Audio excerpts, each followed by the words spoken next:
You, Colvin. Alright, coming to you live from the French Revolution History Channel. I'm Trevor Higgs. I'm Brady. And today we're going to be talking about the conditions in France in the late 1780s. Well, Trevor, they had serious economic problems, new enlightened ideas about the government, a weak leadership, bad harvests, high prices, and also high taxes. Now, how was the Third Estate? How were they treated? Very unfairly. Were they? This would lead into the estate system. Thank you. And we're back, Trevor Higgs and Brady Carmen, on French Revolution History Channel. And we are here to talk about the estate system. So there are three groups that make up the estate system, am I right? Yes, and 97% of people belong to the Third Estate. Two estate had privileges, including high office and exemption from paying tax. They believed strongly in enlightened ideas, liberty, and equality. Rich as nobles, but lacked privileges. Mm-hmm. Felt wealth should be led to greater degree of social status and political power because they were wealthy. So they were very privileged, you said? No, they lacked Oh, privilege. they lacked, okay. Yeah. Well, thank you. On the French Revolution History Channel with Trevor Higgs and Brady Carmen. Trevor, let me ask you something about the meeting of the Estates General. Alright, well, the Third Estate wanted to make a change in the government. Mostly members of the bourgeois.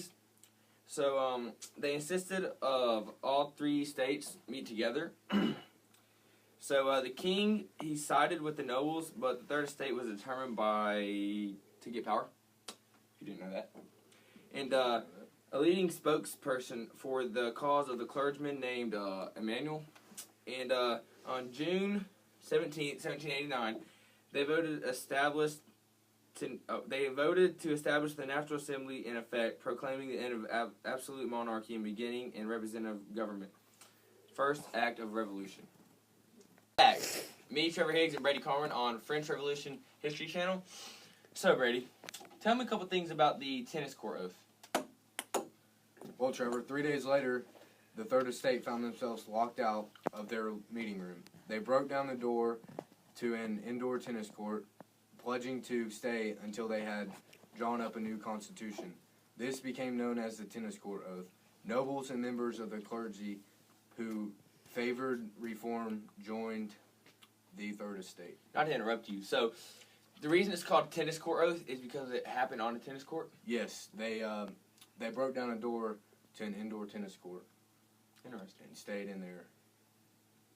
Will be about the fall of Bastille. Trevor, what do you have for us today?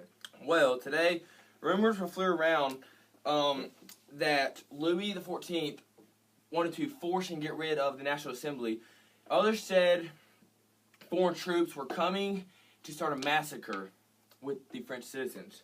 So, on July 14th, which is the French national holiday, a mob searching for gunpowder and arms stormed the Bastille, a Paris prison. So basically, people, they began to gather weapons, and the angry attackers hacked the prison. Commander and several guards, they killed them, and they were walking around the streets with dead people's heads on sticks. Basically, and we're back on French Revolution History Channel. Me, Trevor Higgs, with my guest, Brady Carmen. And we're here to talk about the Declaration of the Rights of Man. 3 weeks later, after the fall of Bastille, the National Assembly adopted the statement of revolutionary ideas. The Declaration of Right of Man reflected the influence of the Declaration of Independence. It stated that all men born free must remain free and equal in rights. In keeping with these principles, revolutionary leaders adopted the expression liberty, inequality, and fraternity as their slogan. This would lead into the first French Republic. Thank you. Revolution History Channel. I'm here with a special guest, Michael Carter, and I'm Brady Carmen. So, Brady, women were also a big part in the French Revolution, but for their own reasons. Yes, 7,000 women marched in the rain from Paris to Versailles. The revolution had only begun 2 months earlier. The Women's March brought an end to the great monarchy of Versailles. It forever transformed and changed the way women were looked at throughout the revolution. Just 1 month after the March of Versailles, they would present to the new assembly a groundbreaking demand for gender equality. Sounds reason that they were joining the revolution was for gender equality. Yes, and to get treated equally. Thank you. Well, following the aftermath of the Revolution of 1789 and the abolishment of the monarchy, the First Republic of France was established on September 22nd of 1792. The National Conventions is made up of Girondins, who support the Borgies, the Montagnards, who favor a central regime, and Marais, who are positioned in between the two. At their first meeting, the convention decides to try King Louis XIV for treason, finds him guilty, and executes him on January 21st, 1793. In an attempt to defend the cause of the revolutionists and in hopes of restoring the king's power before his death, both leftist and conservative forces support the French Revolutionary Wars that take place throughout Europe. Very nice. Thank you. I'm your new host, Michael Carter. I'm here with Brady Carmen. The rise of Napoleon, how did that all occur? After Napoleon became the first consul of the French Republic, a plebiscite was held to approve a new constitution. People overwhelmingly voted to approve the new constitution, which gave all power to Napoleon. So do you know if they actually knew that they were giving all of the power to Napoleon? No, I do not think they knew that. French Revolution History Channel. I'm here with Trevor Higgs, myself, Michael Carter. So the invasion of Russia, how did that go for Napoleon? It went bad, actually. 1812, Napoleon's power led to his most disastrous mistake of all. On June 1812, Napoleon and his grand army marched into Russia, and his troops, actually, they weren't Russian, they were French. So basically, they drafted all over from Europe, if you didn't know that. And so, as Napoleon and his army entered Alexander, I guess because he was, scared because he thought he was going to get his butt handed to him, pulled his troops back, refusing to be lured into the battle. And as the Russians started to retreat towards Moscow, they practiced, and scorched earth policy, burning grain fields and killing livestock. That's how it's done. So basically, they killed livestock, burned it, and basically had nothing to eat. And so on September 7th, 1812, the two armies finally clashed together and into a battle called Borodino. Alexander set fire to it, but Napoleon still stayed there after the war. Napoleon only had 10,000 troops left to fight. So basically, that's all. He had a horrible mistake coming in, trying to attack. Alexander pulled back, ended up getting to a battle, and he only had 10,000 troops left. Welcome back to the French Revolution History Channel. Myself, Michael Carter, is here with Trevor Higgs. We're going to talk about the defeat of Napoleon. Yes. Hold on, I can't see this. Thank you. So, defeat Napoleon begins in 1812 and began to encounter the first significant defeats to his military career, suffering through disastrous invasions of Russia, losing to Spain, to the Duke of Wellington. So, he escaped from France in early 1815 instead of a new regime. He then marched to Belgium and defeated the Ally army.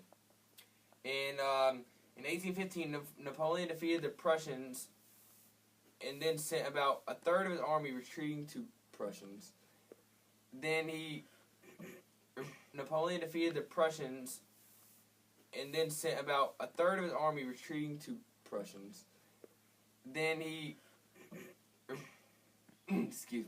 repeated attacks. Napoleon failed to break the center of the Allied center, and then the French army attacked, and it was repulsive. 15 minutes later, the Prussians attacked in the east. After the attacks, Napoleon headed for the USA. The British sent him to St. Helena. Napoleon protested but had no choice except to exile.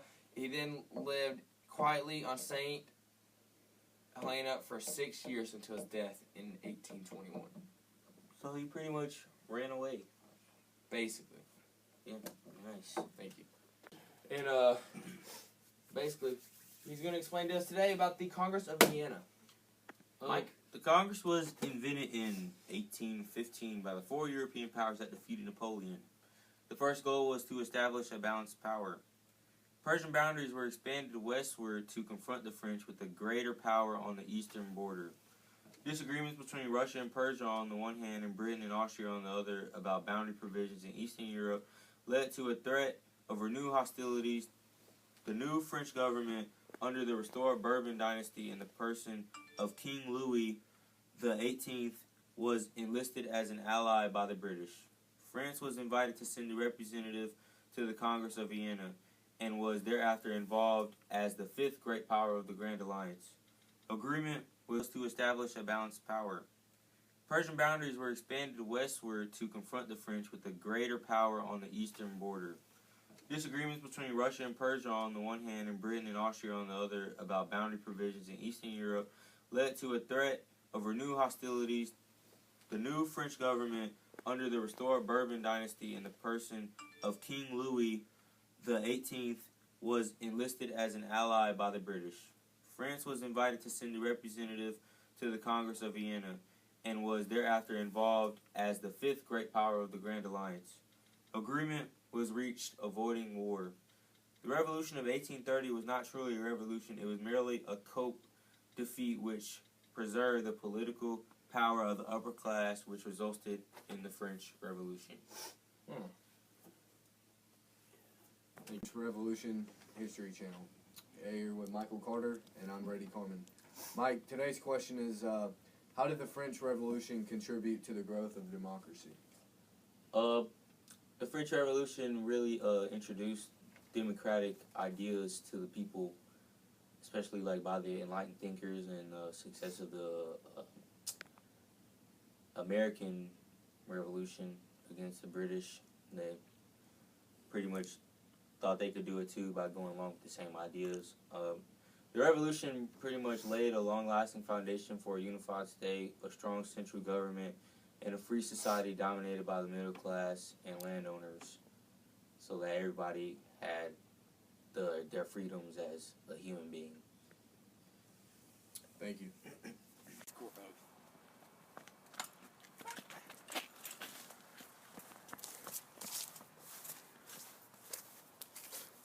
We're not leaving until we get our rights.